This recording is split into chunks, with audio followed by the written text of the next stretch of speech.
बच्चों redox reaction are those reaction in which both oxidation and reduction take place. Oxidation भी हो रहा हो और रिडक्शन भी हो रहा हो, उसको बोलते हैं रिडॉक्स रिएक्शन। अब बात करते हैं, ध्यान से सुनो बच्चों, बहुत इंपॉर्टेंट टॉपिक है, बहुत क्वेश्चन सॉल्व करा देगा आपके।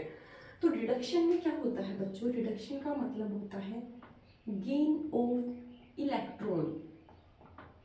एक बार हमें ना ध्यान से सुनते जाना, सारे क्वेश्चन सॉल्व हो जाएंगे, गारंटेड है, एक भी क्वेश्चन नहीं बचेगा जो सॉल्व ना हो। इसमें होता है addition of hydrogen, removal of oxygen, और बच्चों जो ऑक्सीडेशन है इससे जस्ट अपोजिट कर दो,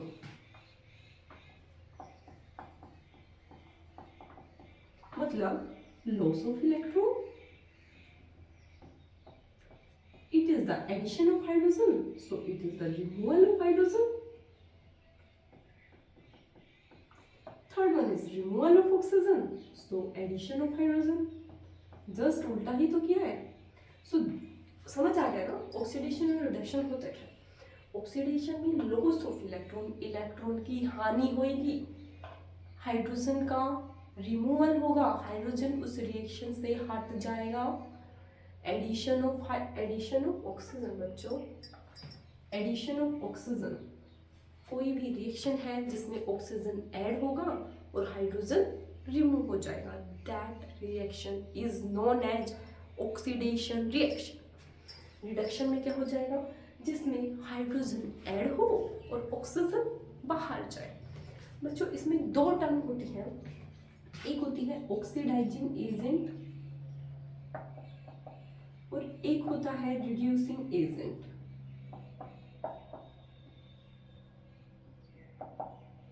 ये बहुत इंपॉर्टेंट है, ध्यान से समझना। Oxidising agent and reducing agent, बच्चों जो नाम है ना, जो नाम है इसे उल्टा कर दो। ऑक्सीडाइजिंग एजेंट, नाम में ऐसा लग रहा है ऑक्सीडेशन, इसको रिडक्शन कर दो। रिड्यूसिंग एजेंट, नाम से उल्टा कर दो, ऑक्सीडेशन।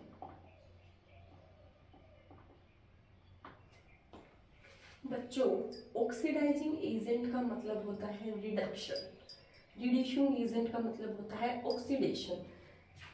इसका मेन फंक्शन क्या है? दिस, इसका मेन फंक्शन क्या है? दिस। और रिडक्शन ऑक्सीडेशन तो आपको बता ही दिया होता क्या है। आप देख लेना, कोई भी रिएक्शन हो, इसमें रिडक्शन हो रहा है, ऑक्सीडेशन हो रहा है, आपको पता चल गया उसमें रिडक्शन हो रहा है।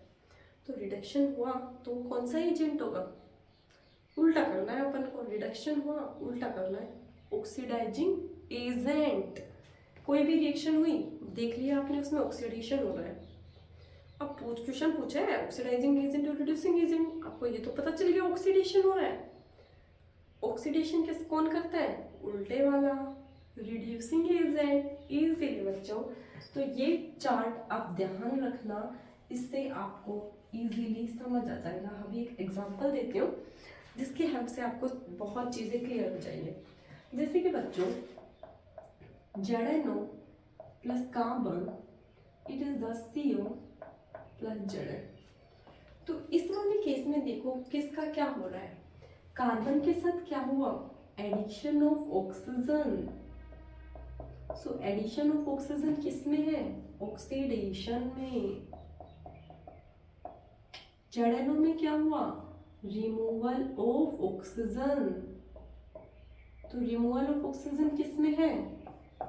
रिडक्शन में। तो इसका क्या हुआ? रिडक्शन। और एजेंट की बात करें, oxidation is the reducing agent and reduction is the oxidising agent. ये टेबल याद करना रखना, आपके बहुत सारे क्वेश्चन क्लियर हो जाएंगे। एक है CO प्लस हाइड्रोजन, इसमें कॉपर प्लस H2। ये क्या बना? इसमें बच्चों क्या हुआ? आप लोग ही बताओ क्या हुआ इस reaction? Oxygen remove, this is known as the reduction. Hydrogen, addition of hydrogen, this is known as oxidation. Clear ना? ये टेबल याद रखना, ये चीज़ें आपको क्लियर हो जाएंगी कि ऑक्सीडेशन क्या है, रिडक्शन क्या है, ऑक्सीडाइजिंग एजेंट क्या है, रिड्यूसिंग एजेंट क्या है। क्लियर ना? ठीक है। अब इसमें दो छोटे छोटे टॉपिक आते हैं, एक आता है कोरोजन का और एक आता है रेंसिडिटी का। तो बच्चों कोरोजन क्या होता है? कोरोजन होता है किसी भी मेटल का eaten up of the metal, metal का खा लेना by the help of the moisture, acid, water, जो मेटल को खा लेते हैं। जैसे आपने देखा होगा लोहे की जो रोड होती है, आप उसको ऐसे पटक दो बाहर, कुछ टाइम पे देखोगे उसके ऊपर ब्राउन ब्राउन लेयर आ जाती है, उसको क्या बोलते हैं? Rust. That will be rust. तो उसी को ही हम कोरोजन कह रहे हैं। ध्यान से सुना, बहुत छोटा टॉपिक है, 2 मिनट में कवर हो जाएगा। कोरोजन एंड रेंसिडिटी, ठीक है, इजीली कवर होगा। ध्यान से देखना, आपने इतना हार्ड टॉपिक कर लिया, वो तो बहुत इजी है बच्चों, आपके डेली लाइफ से जुड़ा हुआ है, ठीक है। देखो कोरोजन, कोरोजन का मतलब होता है eaten up of the metal, eaten up of metal by the help of the moisture, acid, water, इनकी हेल्प से मेटल को खा लेना, तो उसको बोलते हैं कोरोजन। बच्चों आयरन के केस में भी कोरोजन होता है, सिल्वर के केस में भी कोरोजन होता है और कॉपर के केस में भी होता है। आयरन के केस में कोरोजन ब्राउन लेयर की डिपोजिशन हो जाती है, एजी में ब्लैक कलर की और कॉपर में ग्रीन कलर की। ये बेसिकली पूछा जाता है किन किन में कोरोजन हो जाता है। तो कोरोजन से हम प्रिवेंट कैसे कर सकते हैं? कोरोजन से हम प्रिवेंट, जैसे कि आपने देखे होंगे लोहे की रोड के जंग लग गया, तो उसको कैसे प्रिवेंट कर सकते हैं? बताओ। तो बच्चों पेंट कर दो उसके, by the help of the paint, by the help of the grease we prevent the corrosion. दूसरा पॉइंट होता है गैल्वेनाइजेशन। गैल्वेनाइजेशन का मतलब होता है बच्चों, इस पे उसकी जिंक की कोटिंग कर दो। मान लो हमने आयरन के ऊपर जिंक की कोटिंग कर दी, तो हम जिंक की कोटिंग कर देते हैं ना, उस प्रोसेस को बोलते हैं गैल्वेनाइजेशन प्रोसेस। तो इसमें कहीं भी मॉइस्चर, एसिड ये अटैक करेंगे, तो सबसे पहले जिंक के ऊपर अटैक करेंगे, तो हमारे पास आयरन तो सेफ रह गया ना बच्चों। So that will is known as the galvanisation process. एक होता है एनोडाइजेशन प्रोसेस। एनोडाइजेशन में क्या होता है, उसी का जो भी हमारे पास मेटल है उसी का ही हम, जो मेटल हो गया एनोडाइजेशन में, हम एक एलॉय लेते हैं, उससे उसकी कवरिंग कर देते हैं। तो उस वाले केस में भी क्या होता है, किसी भी चीज़ के मान लो कवरिंग कर दिया अपने मेटल के ऊपर, तो कोई भी चीज़ अटैक करेगी तो पहले कवरिंग के ऊपर ही तो अटैक करेगी, मेन चीज़ तो हमारे पास सेफ रह जाएगी। So these are the some basic steps which help in prevent the corrosion. दूसरा टॉपिक होता है रेंसिडिटी। रेंसिडिटी का मतलब क्या होता है बच्चों, जिन चीज़ों में ऑयल है, फैट है, उनको यदि हम एयर के कांटेक्ट में छोड़ दिया तो उन चीज़ों में स्मेल आनी शुरू हो जाती है, मॉइस्चर उसको कैच कर लेता है, तो उसको बोलते हैं रेंसिडिटी। जैसे आपने देखा होगा चिप्स का पैकेट खुला छोड़ के 2 चिप्स खाई रख दो, अब देखोगे उसको कुछ घंटे बाद ही देख लेना चिप्स सबके सील जाएंगे, खाने में वो एक क्रिस्पीपन है वो खत्म हो जाएगा। So that is known as the rancidity. तो इस रेंसिडिटी को प्रिवेंट किस तरीके से किया जाता है, कोई बताएगा? जैसे चिप्स के पैकेट को किस तरीके से प्रिवेंट किया जाता है?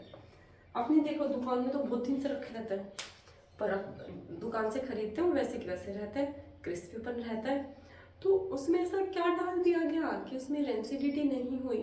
तो बच्चों उसमें क्या डाला गया, सबसे पहले उसमें फ्लश विद नाइट्रोजन। इसका मतलब क्या होता है, पैकेट लिया उसमें नाइट्रोजन डाल दिया, जिससे क्या हुआ, जितनी भी एयर थी पैकेट के अंदर वो बाहर चली गई, जिसकी वजह से उसमें एयर की प्रेजेंस ही नहीं रही। तो एयर की प्रेजेंस ही नहीं हुई तो रिएक्शन ही नहीं हुई, बैड स्मेल ही नहीं आएगी। तो फ्लश विद नाइट्रोजन या फिर एयर टाइट पैक कर दो, vacuum packing, air tight pack, vacuum packing. आपने देखा होगा फूड होता है हमारे घर में, गर्मियों के टाइम पे उसको बाहर रख दो, थोड़ी देर में ही खराब हो जाता है। तो आपने क्या उसको देखा होगा, फ्रीज में रख देते हैं हम लोग फूड को। तो कभी भी लो टेम्परेचर पे रख देते हैं, तब भी हमारे पास प्रिवेंट हो जाती है रेंसिडिटी से। या तो हम लो टेम्परेचर पे रख दें, लो टेम्परेचर। सो बच्चों, रेंसिडिटी का मतलब क्या होता है, जिसमें भी ऑयल फैट होगा, एयर की प्रेजेंस आएगी तो वो फूड में स्मेल आ जाएगी। तो प्रिवेंट करने के लिए हम क्या कर देते हैं, या तो फ्लश विद नाइट्रोजन कर दो, या एयर टाइट पैक कर दो, या लो टेम्परेचर पे रख दो। बेसिकली काफ़ी स्टेप होते हैं, जनरल 3 ही स्टेप है जिसकी हेल्प से हम रेंसिडिटी को प्रिवेंट कर सकते हैं। ठीक है, ये आपका टॉपिक था chemical reaction and chemical equation chapter था। इसमें बेसिकली इन चीज़ों का हमें आइडिया होना चाहिए। These are the general concept of the chemical reaction and chemical equation. Okay, bachcho, thank you very much. Bye.